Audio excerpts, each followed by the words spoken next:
I think 삼진 컴퍼니 is best company in Korea. 나 진짜.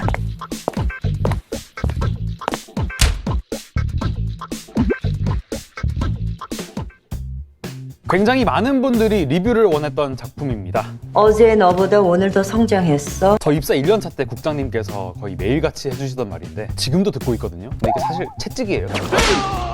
그래서 오늘 국장님! 안녕하십니까? 예. 김 기자, 예. 팝콘가 아주 잘 보고 있어. 감사합니다. 근데 열심히 안 나오고. 열심히 끌어올리고 있습니다. 드라이브쇼!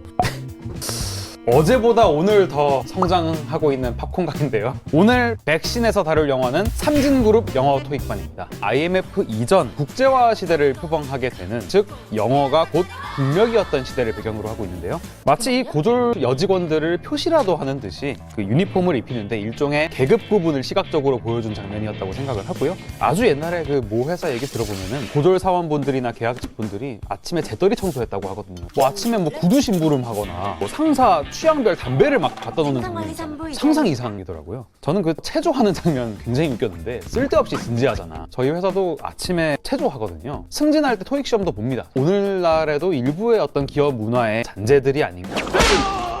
1995년 이야기를 잠시 좀 해야 될 것 같습니다.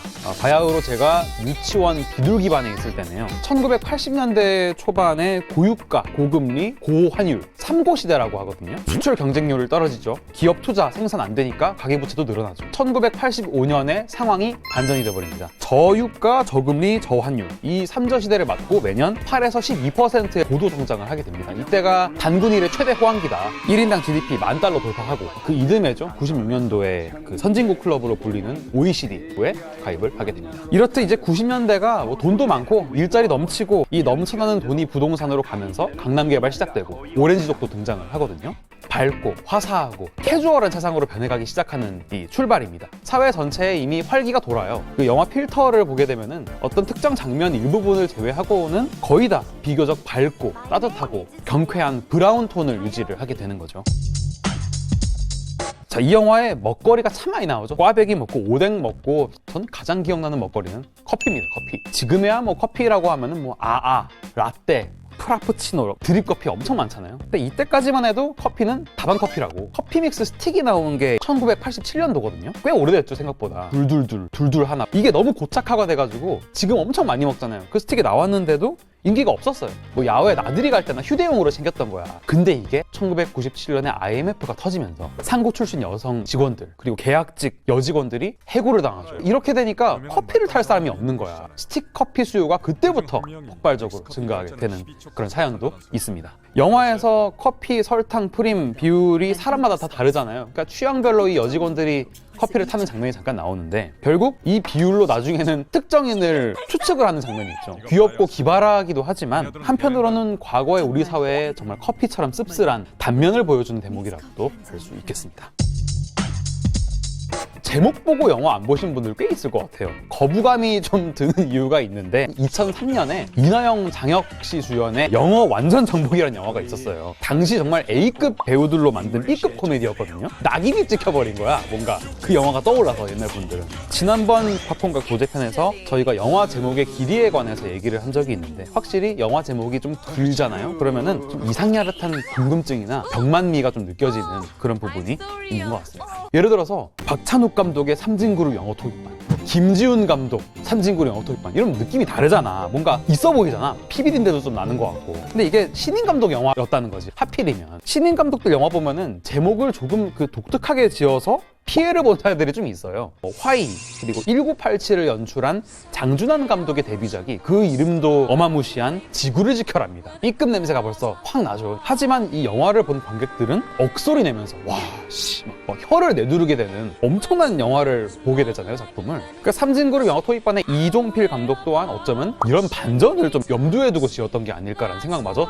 듭니다. 근데 진짜 아닌 게 아니라 오히려 제목 때문에 영화를 본 사람들이 좀 있대요. 제가 댓글을 봤는데 토익이면 그냥 토익이지 영어 토익은 뭐야? 약간 이런 분들이 있었어요. 왜냐면 우리 기준에서 토익은 당연히 영어 시험이잖아. 토익 시험이 국내에 도입이 된 게 1980년대 초반이었는데 90년대 초반까지도 이 토익이라는 게 그렇게 대중적인 시험이 아니었던 거예요. 제목부터 어떤 간접적인 시대상을 반영한 것이라고 봐도 무방한데 뭐 지금으로 얘기하면은 코로나 시대니까 삼진그룹 비대면 언택트 수업 약간 이런 느낌이야.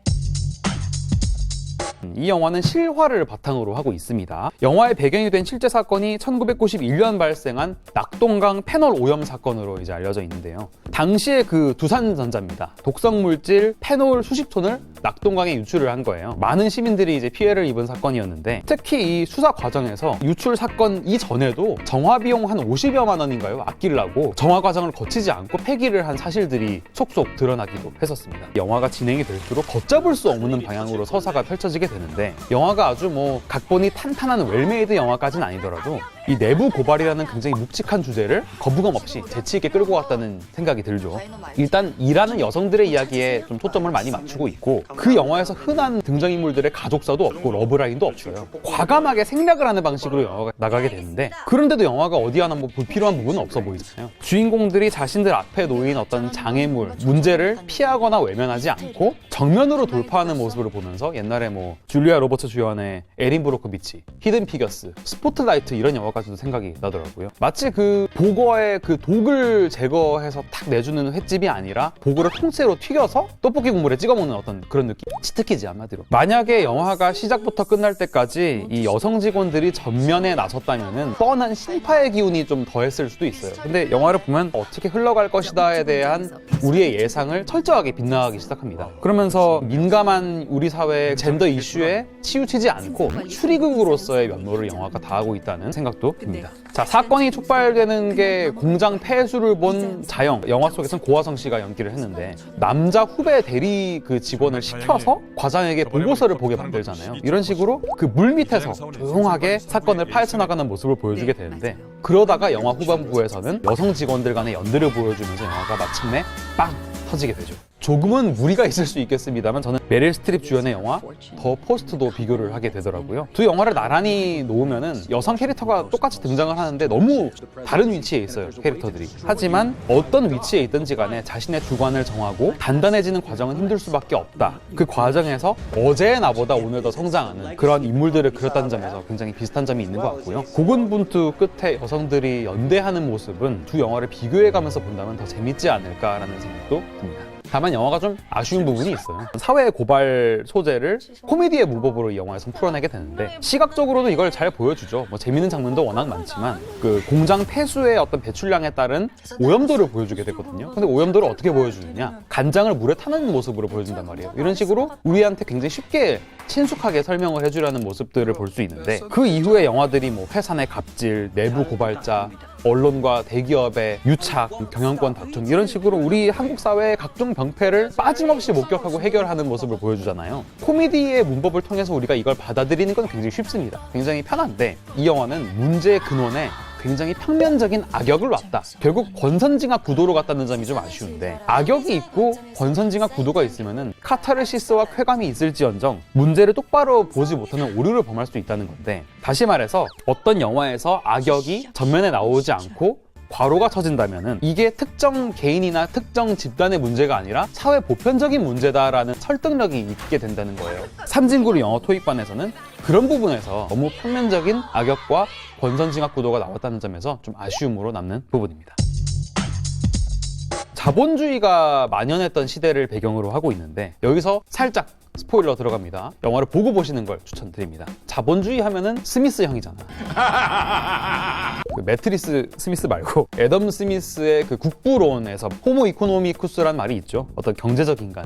이윤 추구에 도움이 안 되는 도덕적 행동을 선택을 하지 않을 거라는 거죠. 영화 속에서 이 주인공 자영과 동료들은 자신의 불이익을 감수하고 문제를 해결해 나가려는 모습을 볼 수 있는데 인간은 자신의 경제적 이익에 의해서만 움직인다는 기존 경제학의 어떤 가정과는 상당히 어긋나는 부분을 볼 수 있습니다. 영화에서는 결과적으로 페놀 오염 위기에 처했던 마을 주민들이 합당한 보상을 받게 되고 또 삼진그룹은 마을 재생 사업도 약속을 하게 되잖아요. 시장이 설명할 수 없는 이타심이라는 것이 있다라는 걸 말하는 것처럼 보여요. 자본주의에서는 모든 것이 교환의 대상이 되고 금전적인 타락의 길로 갈 것이다 이런 예언을 한 사람이 있죠. 하지만 1990년대에 결국 자본주의가 낳은 괴물, 잔악괴를 물리칠 수 있었던 원동력은 경제적 이익뿐만이 아니라 윤리적이고 도덕적으로 움직인 개인들 덕분이 아니었을까라는 생각을 해봅니다. 저희 삼촌뻘 되시는 분들은 영화 보면서 또 옛날 향수를 추억할 수 있는 계기가 되시길 바라겠고요. 추리극 좋아하시는 분들도 저는 강추입니다. 코로나니까 방구석에서 재밌게 즐길 수 있는 영화 많이 시청해 주시길 바라겠고요. 팝콘각은 다음 주에 다시 또 찾아뵙겠습니다. 나이 드림 커리